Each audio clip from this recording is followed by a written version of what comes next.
मेरे पाकिस्तानियों, सिर्फ आजाद इंसानों की परवाज ऊपर होती है।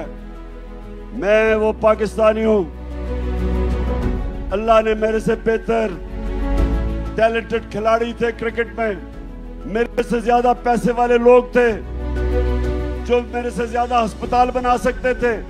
पॉलिटिक्स में मेरे से ऐसे लोग थे जिनकी खानदान पॉलिटिक्स में थे, मेरा तो कोई खानदान पॉलिटिक्स में नहीं था। लेकिन मेरे पाकिस्तानी अल्लाह ने कामयाबी मुझे इसलिए दी क्योंकि मैं एक आजाद इंसान हूं, मैं आजाद हूं, मैंने किसी की गुलामी नहीं की।